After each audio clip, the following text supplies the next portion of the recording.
linda de sol, ela me apareceu,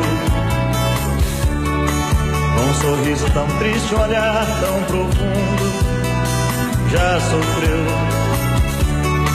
suas mãos tão pequenas e frias, sua voz tropeçava também, me falava da infância de lágrimas. Nunca teve ninguém, nunca teve amor, não sentiu o calor de alguém. Nem sequer ouviu a palavra carinho, seu ninho não existiu. Sinceramente eu chorei de tristeza ao ouvir tanta coisa que a vida oferece, que a gente padece sem querer.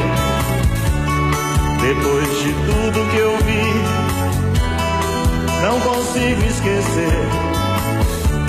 Ela me disse adeus e se foi, nem seu nome eu sei dizer. De onde ela veio, pra onde ela vai.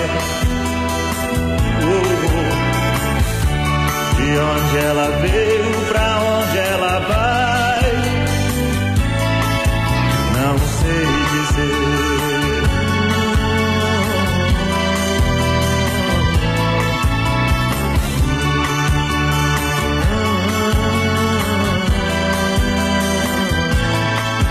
Nunca teve amor, não sentiu o calor de alguém.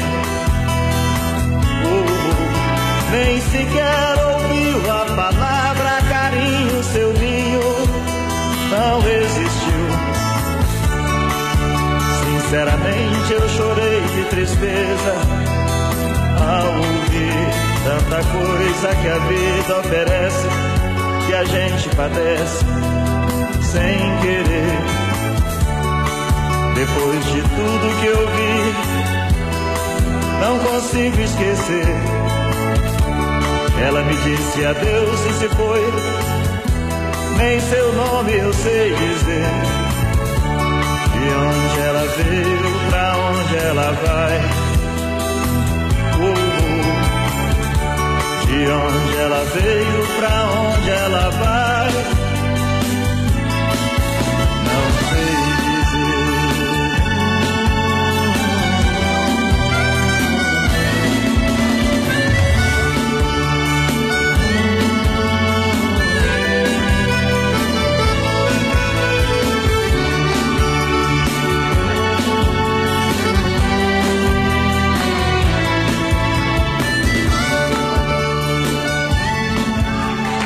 Fernando Mendes.